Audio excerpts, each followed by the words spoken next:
Hi, I'm Muriel. I just wanted to ask you a few questions because we've been doing some interviews on Islamic Action TV and Gorilla Minded Productions. And I wanted you to talk to me about what you thought the state of black women and how we're portrayed in hip-hop culture and where you think it's going, where it's derived from, and why. Well, you got different stages in the history of how we get to where we are today.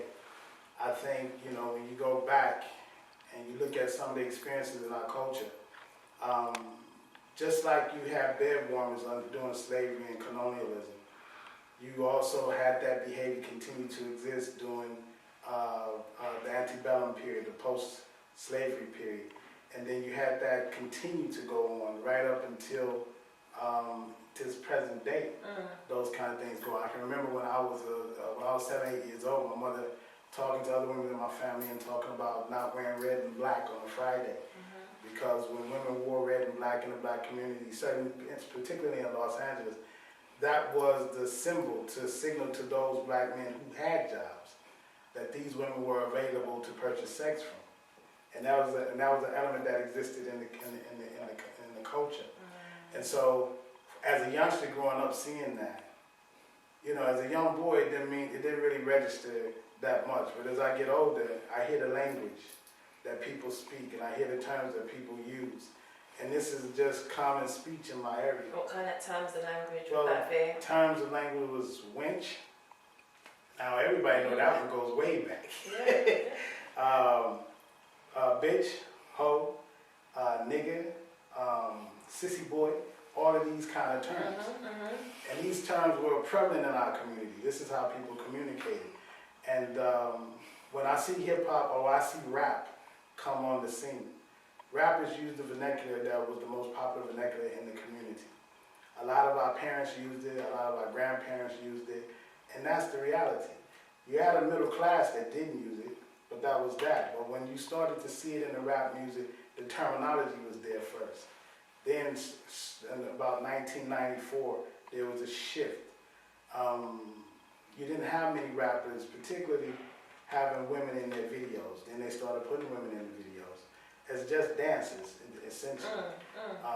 And they had clothes on. And I can remember when it started to shift and started to change. And why do you think it started to shift and change like that, though? I think it started to shift and change as a direct reaction to the political policy in our community, in the country at the time. In 1994, Bill Clinton was the president. He passed the Welfare Reform Act. The Welfare Reform Act was then implemented by each state when they wanted to implement it.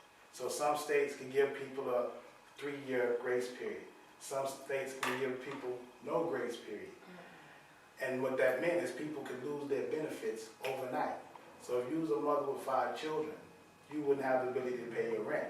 You wouldn't have the ability to get food. And when those things started happening, what I remember seeing was girls in the neighborhood started getting into doing private parties. In the neighborhood, there's a thing called, for lack of the local term that's actually used, I'm gonna say it like this, the vagina tax. Okay.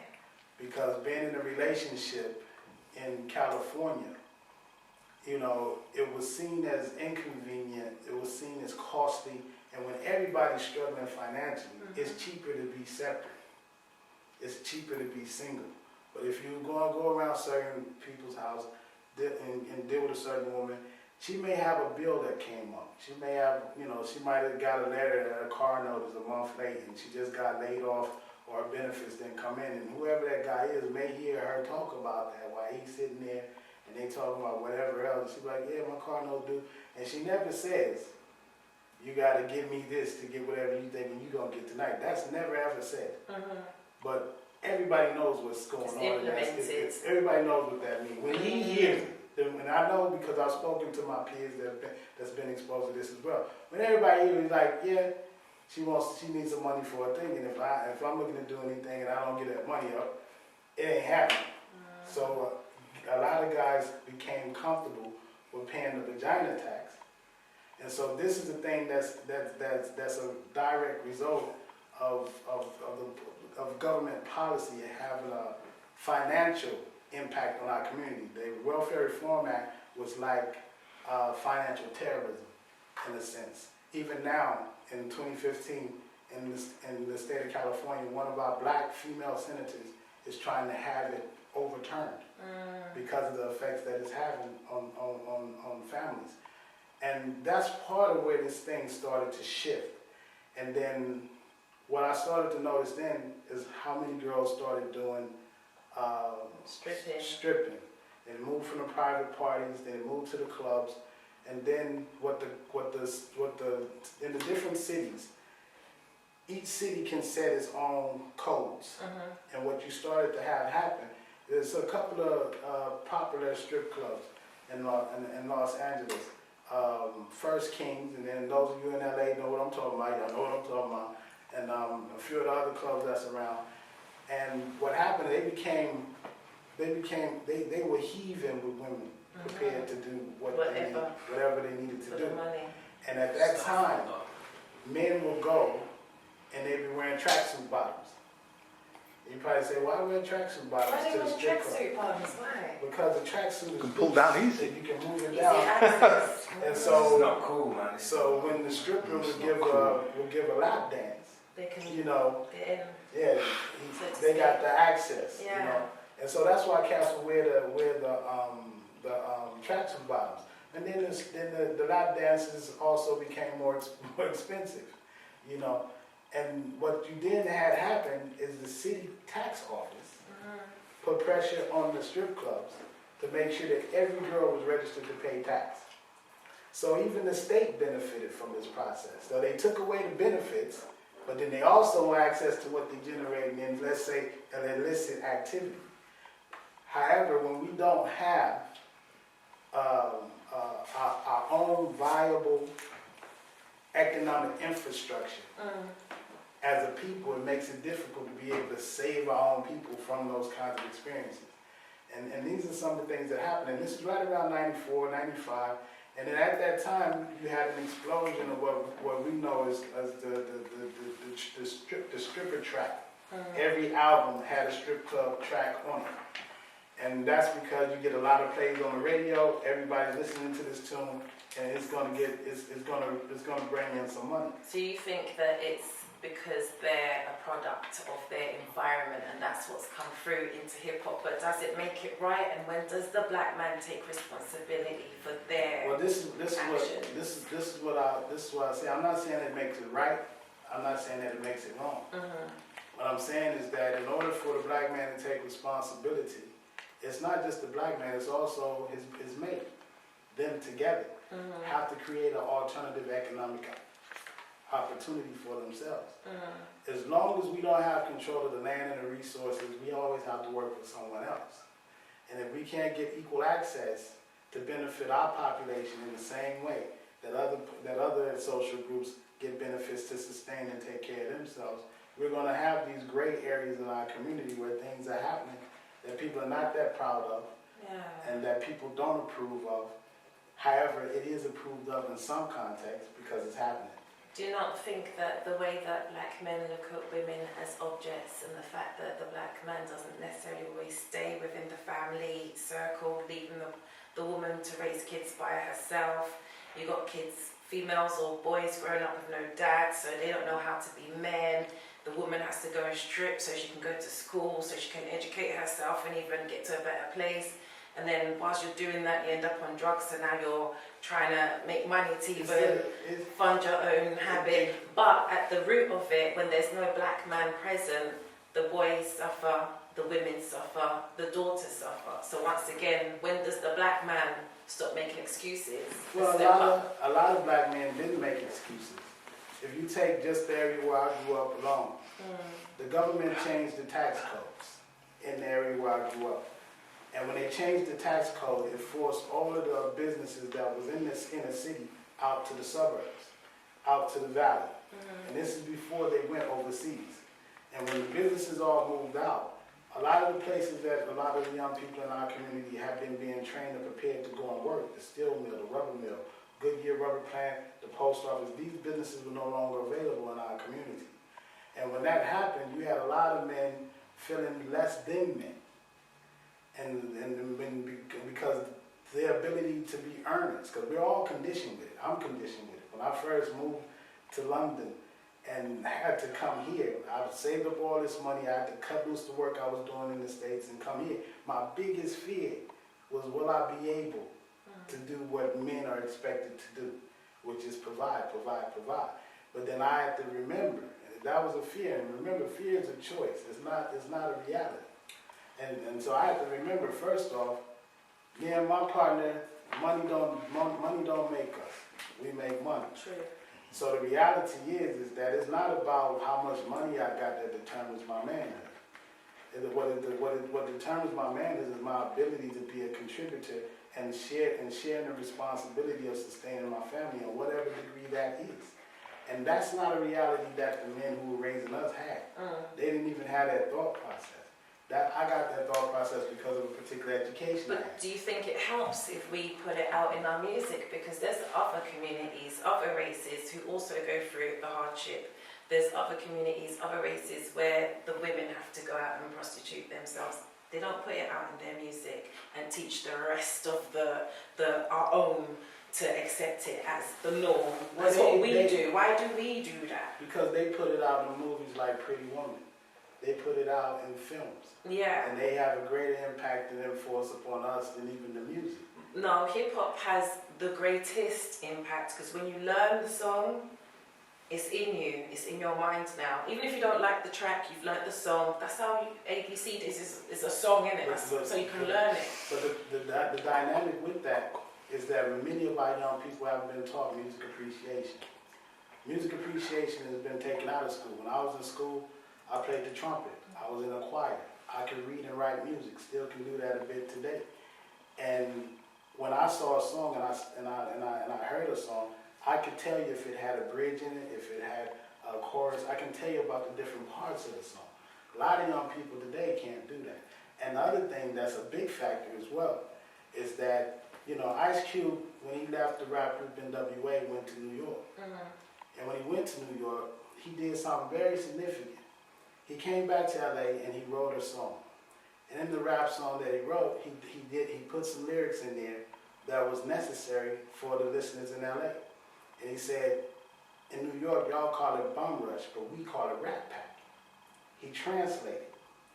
Because we all speak in the same language don't mean we all understand. And oftentimes when I work with young people, I ask them, Tupac got a song called Niggas Under Pressure. And in the song, he talks about, I can't call it house full of alcoholics, now niggas under pressure. So I ask people, when he says I can't call it, what does he mean? And the young people never know what he means when he says that. So I know that sometimes people... my point even more, because you can't teach, we've not got time to teach every person music appreciation. Music's there to be enjoyed, interpreted, we've got our own perception. It's for the artists to take responsibility for what they're putting out. This is our children, this is our community. No one's got time to learn the bridge. I mean, at the most, I've got children too. I get them to analyse lyrics and say, what is this track saying? And they will tell you, it's telling us to show our bums, it's telling us to do this, but the beat is so wicked, mummy, what am I going to do? Well, it's the beat that is wicked. We need our kids to understand what they're listening to. Artists are responsible. You've got to take, when are we going to be responsible? Well, you just did something right there to show the ultimate responsibility in how anybody interprets anything that comes through the media. Parents are the gatekeepers to their own children. How can an artist that lives 11 and a half hours away by plane have greater influence in your household than you? I teach my children to listen to what the world calls gangster rap, but they know it's hardcore rap. They listen to it, they know what language, they understand the language. Not only that do they understand it, they can tell you the root definition of where the words come from. But that's me as a father teaching them. And I'm saying now this language in general society is not accepted. I say, but there are certain points where this language may be acceptable, but never use it in a dysfunctional manner. Because if you're using it in a functional manner, no one can criticize you for using it. So it's about time, place, context. And this is what I teach to my children. And the other thing is that when you look at the artists borrow words from the people. The people invent language, not the artists. The artists borrow from the people the ability to write, because the people identify the characters and give meaning to them. not the artist. The artist is always borrowing from the people. So we can say that the artist should take greater responsibility. And I agree that the artists do need to take some responsibility. Definitely. However, not without it being in context. Yeah? Because I'm not saying that everybody's right, I'm not saying that everybody's wrong. I'm saying that there is sociological and cultural paradigms to this. And if we don't understand that, then everything that we throw at the artist, what we eventually end up with is no artist. And that's what you're going to end up with. Because people buy what represents... I think there's all different manners of artists out there that you don't even get to hear on the mainstream. They're marginalised. You've got the Talib Kweli's, the people who talk about the realness of life. They're marginalised. It might have something to do with record companies and sales and money. Right now, sales and money do not care about what's going into our children's heads and minds. Yeah. So all I'm hearing at the moment is excuses. No excuses. I'm dealing with realities. Yeah. And this is the thing about realities. These are the ugly truths of where we got to take responsibility, but we can see that we don't have the power. So then we deflect to excuse. The reality is we have to use our mass power, our mass education, our mass ability to change the paradigm of how we live. Yes. And if it don't happen en masse, it's not going to happen. And that's my belief. Because that's why I'm a community educator. I say before I criticize anyone, I first learn about their culture, learn about their condition, understand it. I don't have to like it, but I must understand it, and then I'll reason with them. And then reasoning together, we can come to a point of acceptability, of what's acceptable for the both of us if we coexist in this particular place. Do you know, earlier we were talking about how the Queen Latifahs are not, you know, the kind of message that women had to bring to the table is no longer really being heard, because now all we're seeing is tits and arse and I'm the baddest bitch in the world. And this is why I'm saying that we need to take responsibility, because if we were dropping knowledge on the children over a sick beat, I think we'd all actually be able to come together. So ultimately, it is for us to take responsibility. It can't always be about record sales. And also, if we're dropping knowledge, the parents are happy with the knowledge that we're dropping, the beat is sick so the kids get to dance to it. Why can't we do it that way? Why can't we bring it together instead of continuing to break ourselves apart? Why has that type of music stopped? Is it just all about the money? Is that all we're all caring about? Well, the only thing I can put it down to is what I look at from being a critic, a cultural critic of our music, but also having friends and associates that's in the industry. And what I've learned over the years about the music, for instance, you got program directors. When I first came to England in 1994, there was rap groups that I was aware of, that I was listening to, but people 11 and a half hours away by plane in London had never heard of it. They're like, who's that? And I'm like, well, this is what it is. I'm like, check it out, DJ Quick, these people, these different artists. And they never heard this stuff. And then I started to look into it. And as I started to look into it, program directors. New York is a market that controls what happens in England, particularly London. And the playlist as well. Yeah, and the playlist. Yeah. So when I understood that, I said, oh, that's why they ain't heard Outkast. That's why they ain't heard Goody Mob. But when I go up to Manchester, they had heard of these people.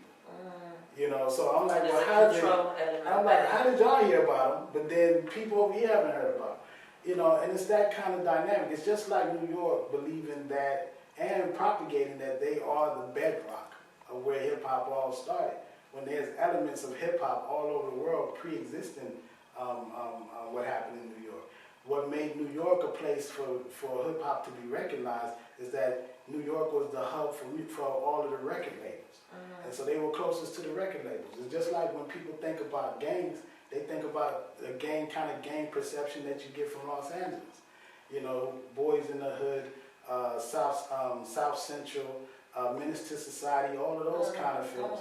But why do we get depicted? Because we right down the street from Hollywood, in the ghettos of Los Angeles. So we gonna be the ones that they gonna show before they show anybody else. I think we're desperate for the money, and I think we do anything for the money, and that's what happens. Well, see, this is it. Because when you got a population of 40 million dispossessed people in an adversarial environment. Because what people don't understand is that when blacks left the plantations, for those who had skills, they did most of the jobs.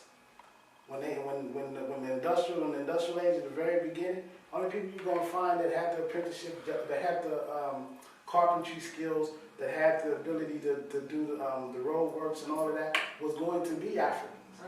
But then European workers organized themselves into unions and then put the policies in place that this is a union job, which excluded the Africans. Now, after several generations of that taking place, you got men that now can't even teach their sons what it was that they were doing to make a living because they're not even allowed to do it anywhere. That's even if they're in their son's life. Yeah, they have been in their son's life. And this is what I think everybody misses. My father was a Vietnam vet. A lot of the guys that I grew up with, fathers was in Vietnam. Some of their fathers came back. Some of their fathers didn't come back. Some of their fathers came back physically, but didn't come back mentally. And so there's a lot of troubles that exist within the African experience, both for the male and the female. And we need some repair. You know, that's why I believe in this campaign for what they call reparations. Because reparation is about repair. So we have to repair our people. We have to repair our women. We have to repair our men. How can we use hip hop to repair our people? How? In what way? Well, I won't put it all down to hip hop because hip hop is like all other forms of media. They reflect whatever's popular in the culture because that's where it's moved to. It's become pop. Hip hop. So it's no longer reflective of the inner city. True. You know, because when I was growing up, when I would hear NWA, when I hear these guys, they were giving social commentary. When? Sorry, I just wanted to ask. I often hear about repair and reparations and self-repair. When will this repair begin? How does it begin? How do you know someone's being repaired, and who starts the repair program? Excellent. Yeah. Well, the way that you start the repair program is by learning about yourself. And people got to be willing to do that. And some people got to have pride in themselves to be able to do that. And the reality for me is that I'm a living, breathing example that self-repair is possible. Why? Because I was a gang member. Why? Because I had people who was involved with prostitution and all of that. I have pimps who were my uncles, you know, and people that raised me. I had women who would be classified as prostitutes and whores because of what it was that they did when nobody was looking. So I know what that's like. But what it is that we got a lot of information that's missing from us. We've taken all of our social cues from the dominant culture. Our girls are chasing romance, not knowing that the term romance in its origins of definition means fantastic liar. So when you ask the man to be romantic, you actually asking him to lie to you. So it's all of those kind of dynamics that we're not dealing with. We don't understand. And Hellenism is a term that comes from the time of Hellenistic Greece. One of the Jonan Wickerman, who's said to be one of the leading historians and anthropologists, cultural anthropologists on Hellenistic Greece, said that Hellenism was the best thing for us to work towards being, to totally submerge ourselves in a Greek culture. That was the only hope for humanity. But when you go back and look at Hellenistic Greece, the highest, the most intense love affairs were between men. Yeah. You know, and the women, in order to get a... Platonism is Plato. Yeah, and women Platonic love. had to engage in monogamy. And that was in the case of being able to marry a man that would be in a position, if she didn't come from a good family, to be able to take care of her. But in doing that, she had to be willing to be in the conditions that we now know as being in a controlling relationship. And that controlling relationship origins is all rooted there. So where does the self-repair start? It first starts with realizing that I'm not what these people think I am. I'm not in a position to directly control everything that's going on, but I'm going to start the process today. And I'm going to link up with other people that want the same process. And then put together that history that's missing. This is a timeline, it's a scroll. And the very first section is just on the brain. Understanding how to build discipline, how to restore our thinking process, so that we understand how our brains actually work in order to stave off all of the conditioning that's constantly being thrown at us. And then we have to go through the process of reconnecting our history. Starting going back to 5,200 BC on this timeline. Now we go back 5,200 years ago and look at how much of our culture has influenced the world. Right here you have a judgment scene for Ma'at. It shows the 12 jurors in the jury system. It shows the scales of justice. But the education we receive today says that justice and law began with the European. When is that going to be said correctly? Yeah? And then, when we come all the way forward, we're going from 5,000 BC, and we come all the way forward. And as we come all the way forward,